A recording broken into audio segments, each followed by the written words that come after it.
The University of the Philippines, Los Baños, a constituent university of the UP system, is one of the most prestigious universities in the Philippines.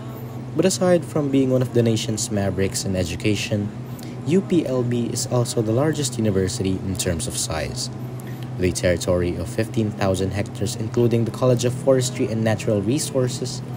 Getting around the university is not for the faint of heart or body, literally.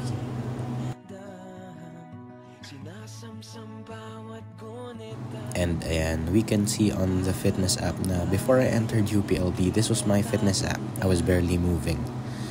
And then ayan, after I entered UPLB, this was my fitness app. Lagi kong na-accomplish yung 5 kilometers per day. So I decided to undergo a 21-day fitness challenge to improve my cardiovascular and muscular endurance through jogging and push-ups.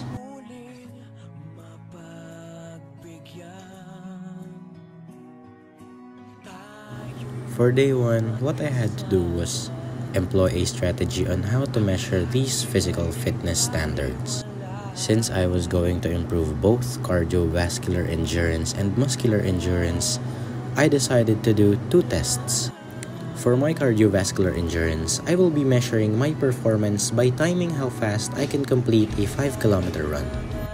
Ang average for my gender and age is 35 minutes. And then, by jogging, I will be measuring it using the app Strava. For muscular endurance naman, I will be testing myself on how many push-ups I can do in 1 set. It is always important na mag-warm up muna before doing strenuous workouts such as jogging and push-ups because makakagawa yun ng maraming stress sa ating katawan. And patapos na yung aking warm-up dito and I will be doing my push-ups. So, 1, 2, 3, 4, 5, 6, 7, 8, 9, 10, 11, 12, 13, 14, 15, 16, 17, 18, 19, 20, 21, 22, 23, 24, 25, and 25 was the maximum I could do at my day 1. And ayan, so I started jogging na sa forestry campus to measure my 5-kilometer run speed. Since yung average ng male sa push-ups is 25, I decided to go double and hit 50 by day 21.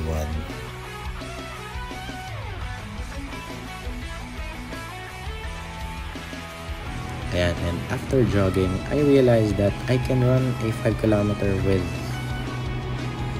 41 minutes. That was way below average.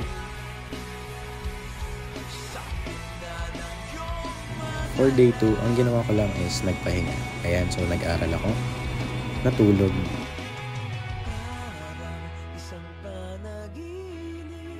Nag-aral ulit, and then natulog lang ulit.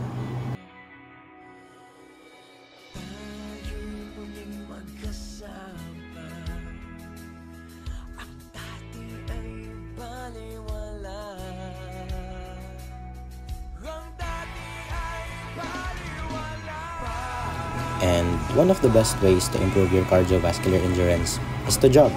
So sa day 3, ayan, nag-warm up na ako and I set out on a journey para mag-jogging around Freedom Park and then papunta ng Olivares Mall. Yung na-record nga natin sa ating pre-test was 41 minutes. So ang goal natin para sa ating cardiovascular endurance is makagawa ako ng 5-kilometer run in less than 30 minutes.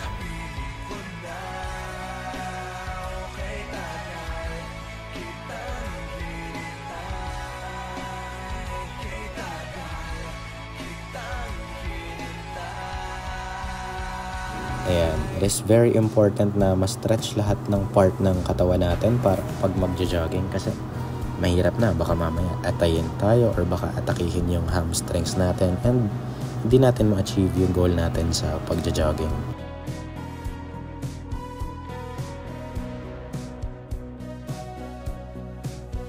And syempre, pati yung paa natin para maiwasan natin yung pagkakaroon ng ankle breakers or ng strain sa ating paa.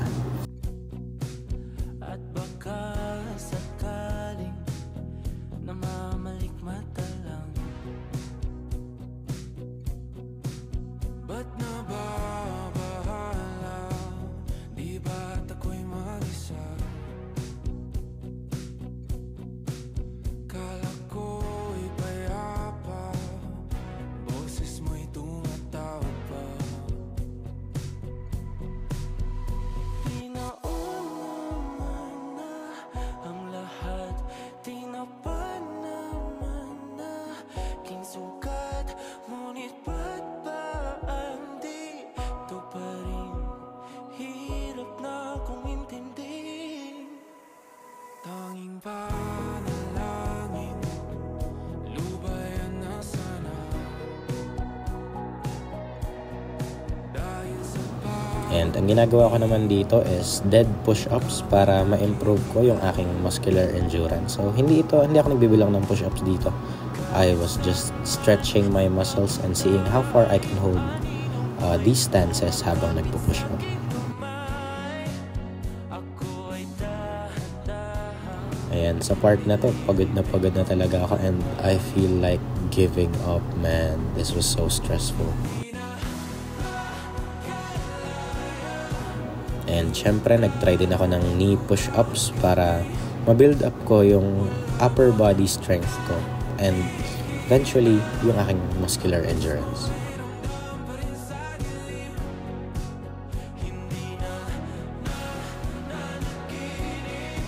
And I also did planks para ma-improve yung strength ng aking core and ayan, para makagawa ako ng maraming push-ups in one set.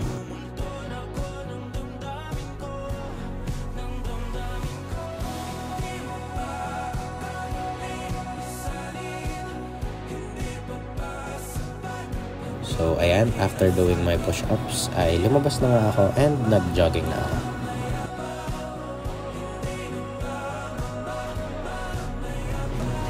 Hindi ako yan. Ayan ako. And this was the results. So ayan, meron ng kaunting improvement.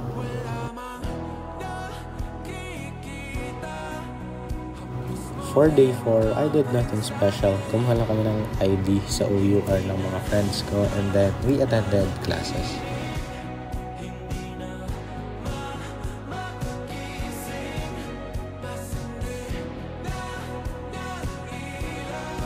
Another way to improve our cardiovascular endurance is actually by walking. Simple as that. So, sumama ako sa friends ko and ayan, kumain kami sa labas. Yung mga normal videos was sped up 3 times because kung hindi ko ginawa yon, magiging 200 minutes po itong video na ito.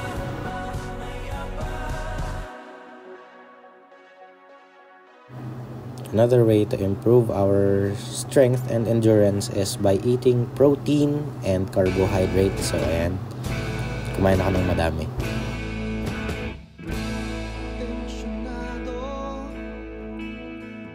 And after eating with my friends, bumalik na ako papunta sa dorm para magpahinga. Na hindi lang pala ako yung nanghinayang nung nag-away tayo noon at natuluyan sa iyakan at tampo at sandali lang. Huwag ka munang magsalita, di ko hahayaan. Lahat ito ay Dinaanan ko nga muna yung laundry ko sa baba and watch as I go upstairs sa aking araw-araw na routine. Nasa 5th floor ng building yung room ko, so I was doing this every day. Shit.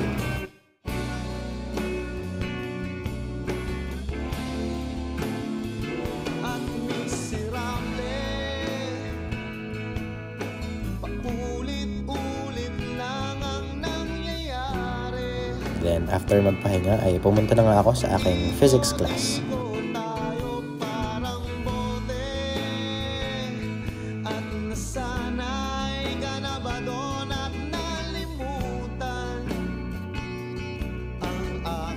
Bumaba nga muna ako para mag-check out sa logbook and then naglakad na ako papunta sa physics class. Pwede bang huwag kang sumigaw, di ko hahayaan.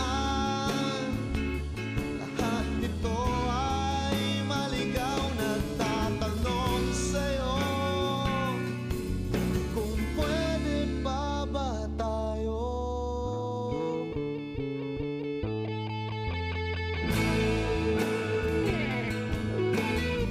At this point, nasa Freedom Park pa lang ako, so 3 times sped up na nga yung video, may cuts pa.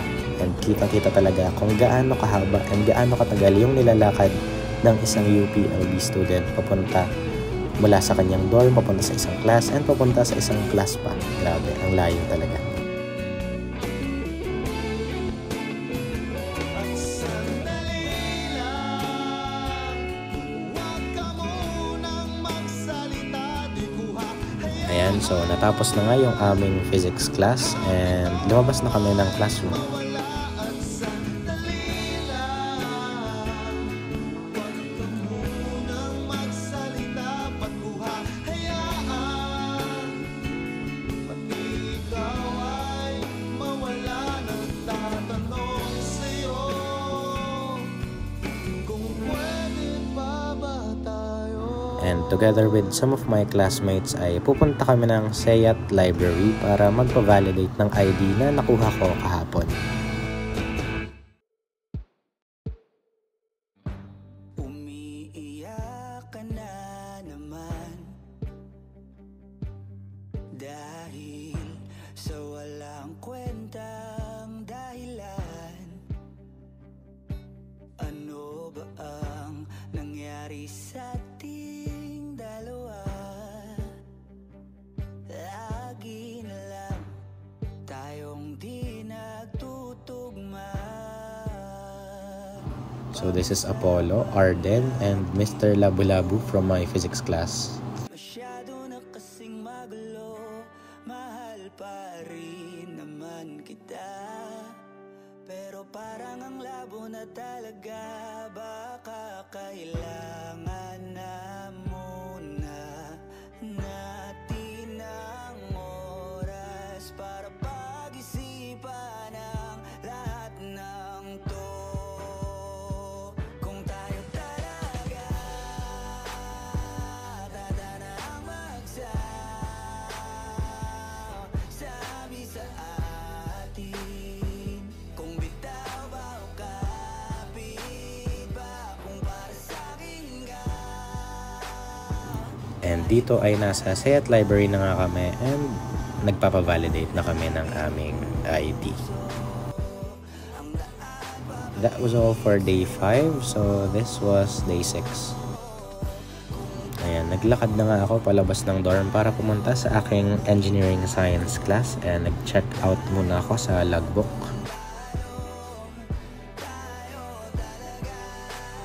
And makikita na naman dito na 3 times sped up na nga yung video. May cuts pa, pero grabe talaga yung nilalakad ko mula dorm papuntang NSci class. May cuts pa yan, ha. Sa walang kwentang dahilan, paano ba tayo nauwi dito? Konti na lang, magkakasakitan na tayo. Pag-usapan natin to. Masyado na tayong magulo, mahal pa rin kaya kita. Ewan ko bang labo na talaga, parang kailangan na muna natin ang oras para pag-isipan ang lahat ng to. Kung tayo talaga tatanang magsabi sa atin, kung bitaw ba o kapit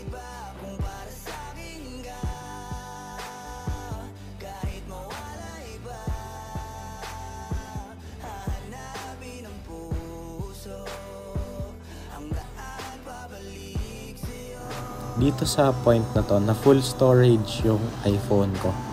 So, ayun. Damn. Hindi ko na na-film yung the rest of my journey papunta sa Sayat. So, nasa dorm na ako ng part na to. And naglakad na ako upstairs papunta sa aking room para magpahinga.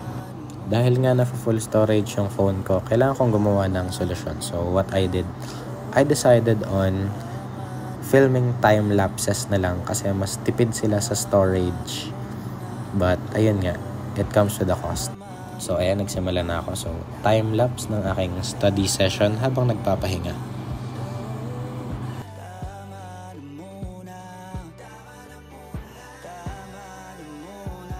And para nga productive ay habang nag-aaral ako, I started strength training na rin para sa aking push-ups.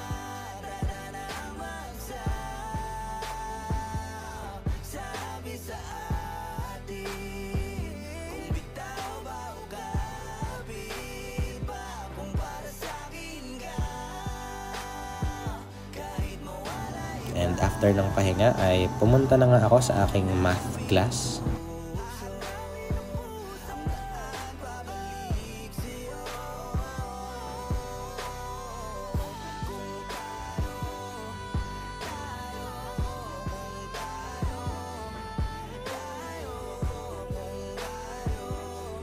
After my math class, ayan, na-ambush kami ng Bible study sa may Oblation Park. So, dala-dala ko pa yung pamphlet nila.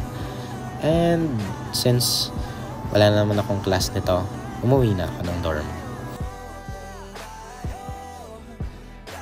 Grabe talaga sa UPLB. Brisk walking every day, every night. Laging brisk walking, grabe. Layo. Sa point na to, nasa dorm na ako and ayan, umakyat na naman ako ng aking 5 flights of stairs.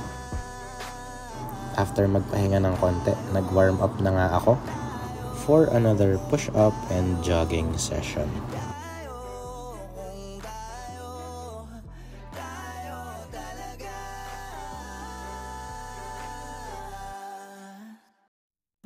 So ayan, I started strength training na using my push-up board na nabili ko sa bayan nung 12 years old yata ako nito.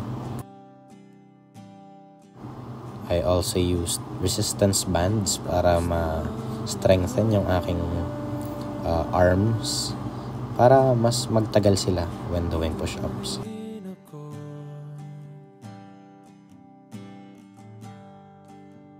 Hetong nakatulala sa mundo.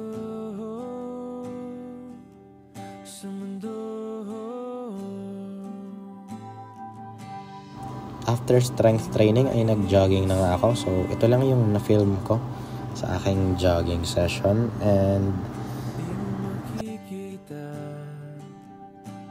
so, after jogging, kitang-kita na agad na may nangyayari na, may results. And this was the results of my jogging. 3 minutes na lang yung ibabawas.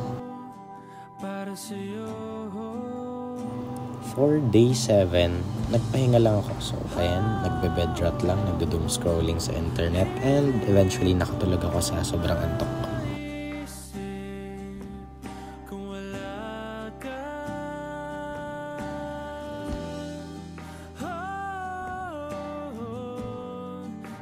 So, ayan, nag-aral na nga ako para sa aking math exam, or exercise pala.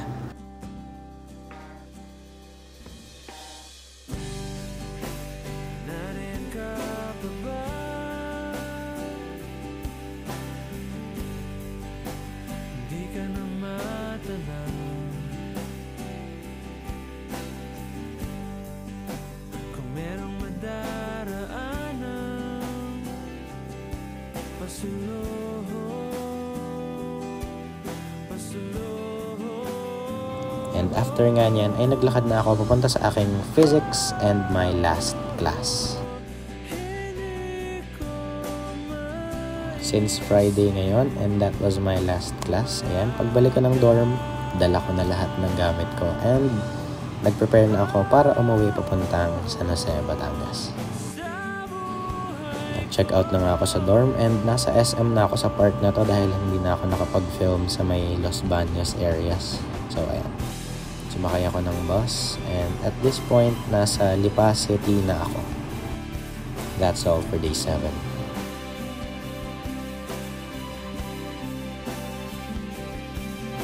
For day 8, kasama ko yung girlfriend ko and magtuturo kami ng radio broadcasting sa aming alma mater. So since walking distance naman ay nilakad ko na lang and brisk walking din para ma-improve yung aking cardiovascular endurance.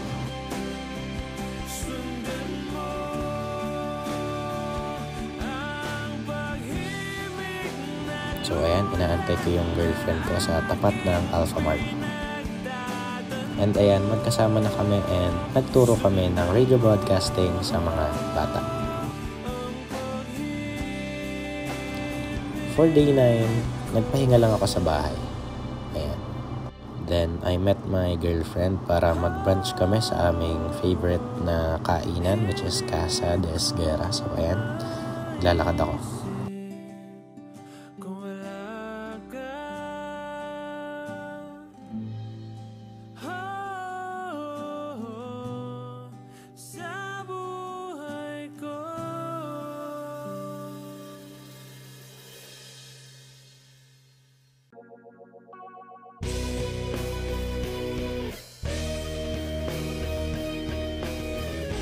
And after ko siyang ihatid pa uwi, ay naglakad na nga ako pabalik sa bahay. I always choose to walk para masanay na rin yung aking cardiovascular endurance. And so, nandito na ako sa bahay and nahuli ko pa yung mga nagtotong hits. For day 10, it was Monday and I had classes ng 1 p.m. So ayan, nag-road trip na ako pabalik ng UPLB. At this point, nasa SM na ako and papunta na ako ng Sakayan, papunta ng UP Los Baños. And pagbalik sa dorm, nagpalit muna ako ng bed sheets. Hindi naman ako tanga. Alam ko na wala ka na, pero mahirap. At inayos ko na rin yung aking closet dahil bagong laba yung aking mga damit.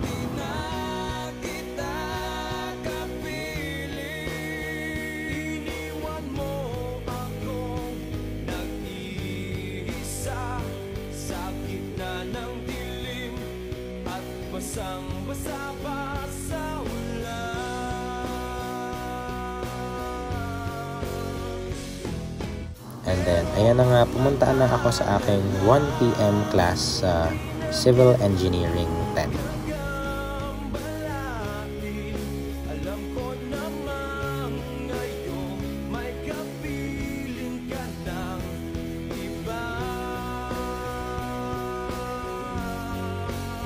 After my class, ayan, pabalik na ako sa dorm. So, laging brisk walking lang. Hindi ako sumasakay ng jeep.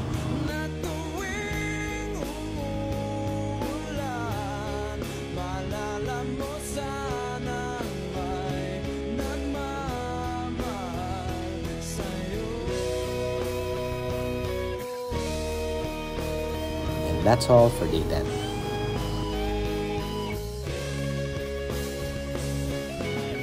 For day 11, nilalagnat ako nito.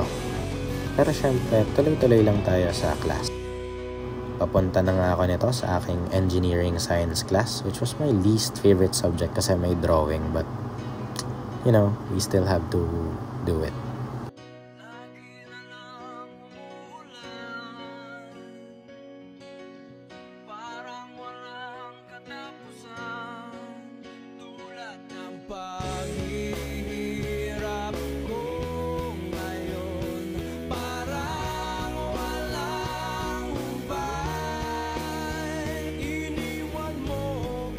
So, ayan, brisk walking lang araw-araw. And after my class, since may lagnat nga ako nito, nag-jeep na lang ako pa uwi kasi hindi ko talaga kayang maglakad. Grabe yung sakit ng ulo ko dito.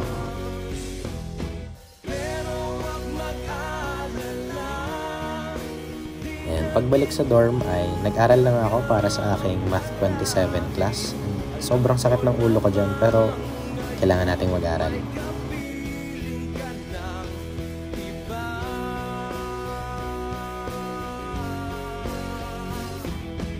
I had a quick snack. And after nga magpahinga ay nagpunta na ako sa aking math class.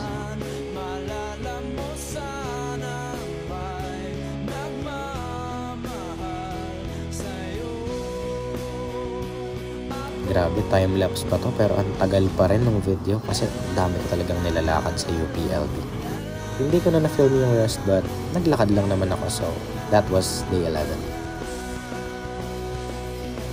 For day 12, wala namang iba, ayan, umattend lang ako ng aking classes. So ayan, after ko mag-log out sa logbook ay naglakad na ulit ako papunta sa aking class. If I'm not mistaken, this was kasaysayan. And maulan nung araw na to, so naka-crocs lang ako dito para hindi mabasa yung sapatos ko.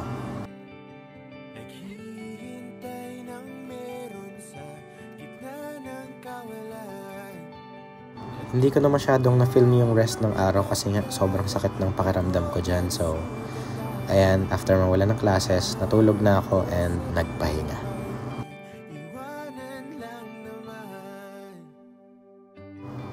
For day 13, ayan, attend na ulit ako ng aking engineering science class kahit sobrang lalangan ng lagnat ko dyan. Grabe.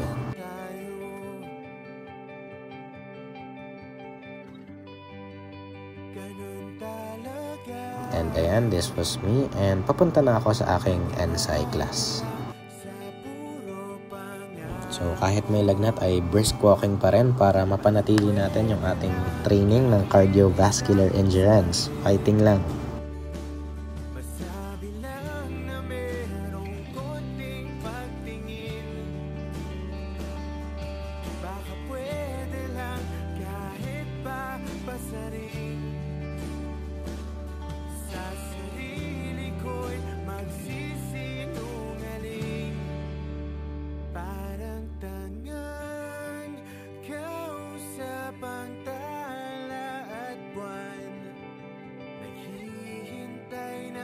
So after nga ng aking NSci class ay nag-aral lang ulit ako para sa aking math class habang kumakain.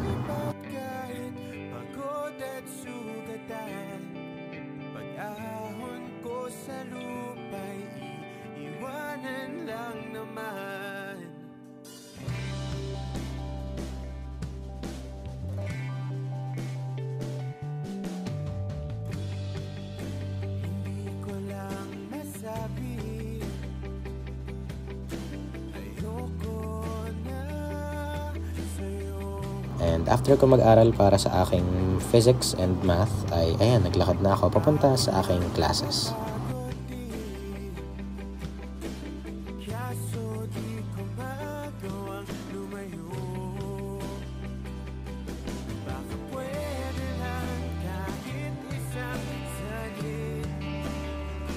And dahil nga may sakit ako, hindi ko na na-film yung the rest of my day but it was just walking, attending classes, you know it.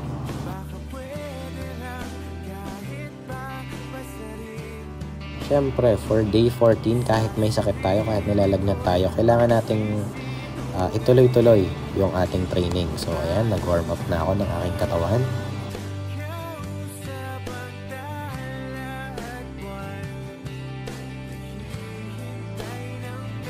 And nag-try na rin ng slow push-ups para ma-improve ang aking muscular endurance.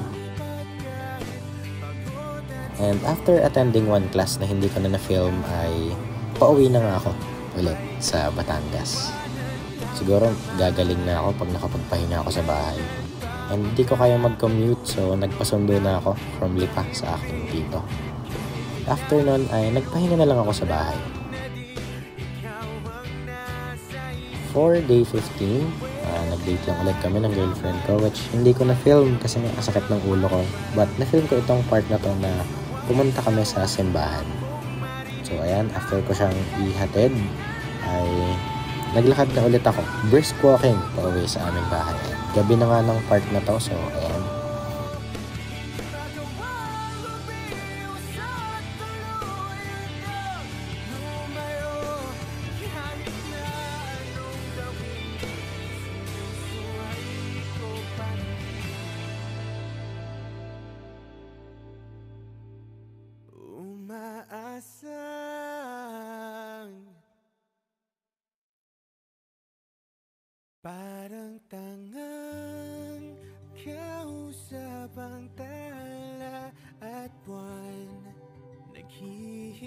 And pagka-uwi ko, natulog lang ako at nagpahinga.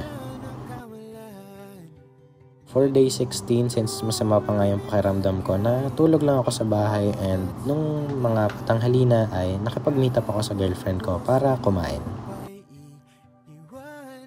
For day 17, hindi ko na na-film yung part na bumalik ako ng Las Bañas, pero ito ay papunta na ako ng aking CE class.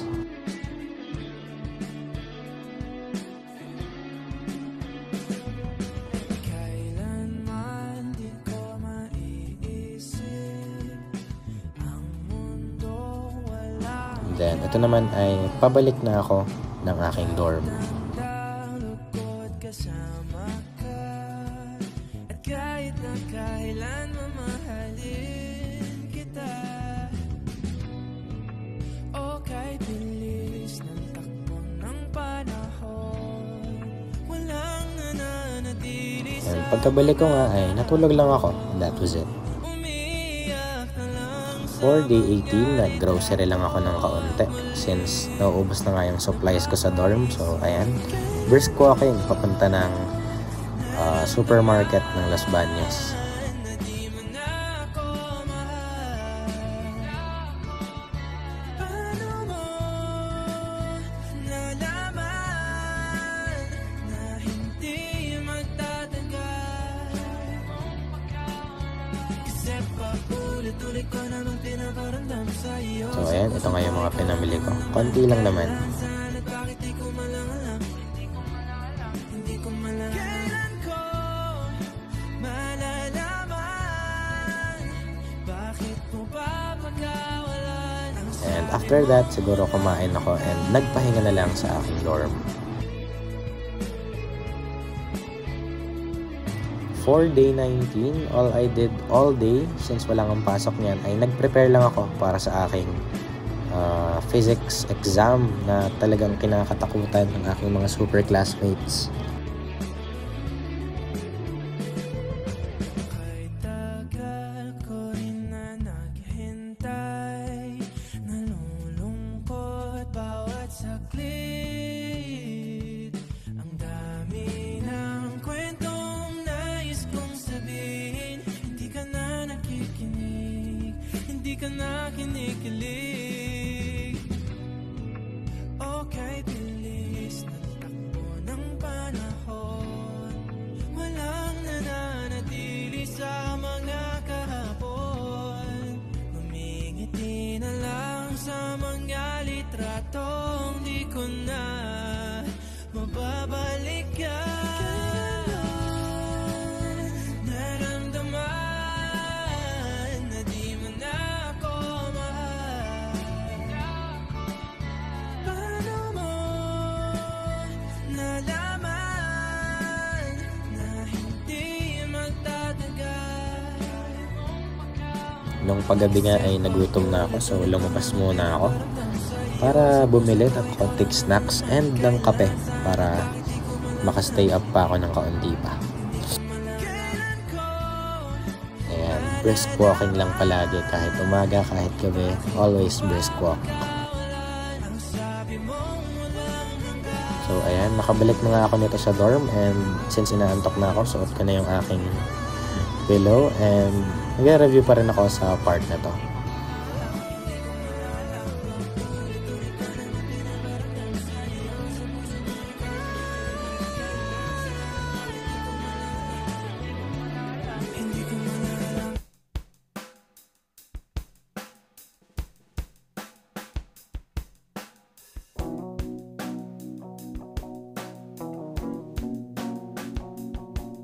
And after nga mag-review ay nagpahinga na lang ako para sa susunod na araw. For day number 20, ayan, so umatand lang ako ng aking NSci class. Ayan, naglakad na naman tayo from dorm pamunta ng Seyat. When the stars fade their light, just the moon and sun make it right for you. The world may be like an endless storm, chasing And after my class, ito na nga, pabalik na ako sa dorm ng park na to.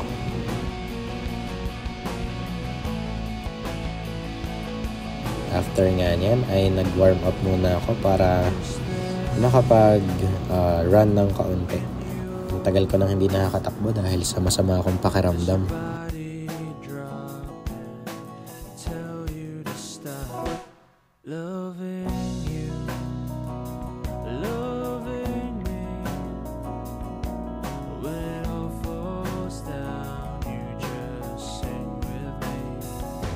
Cause there's a blue sky waiting tomorrow,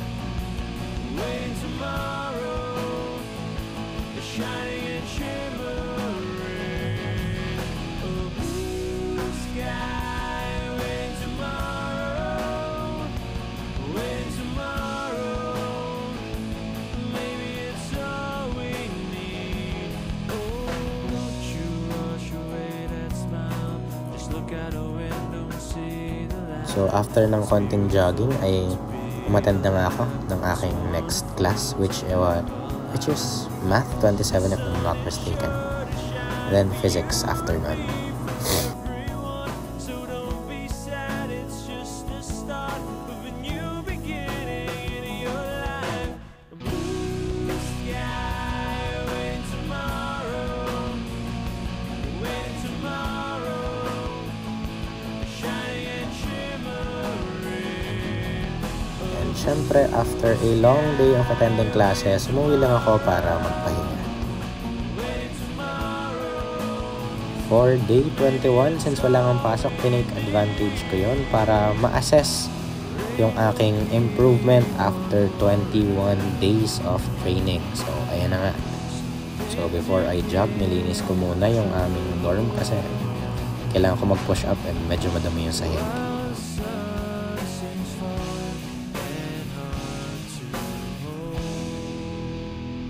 So, nag-strength training warm-up muna ako para mapadami yung ating push-ups ngayong araw na ito.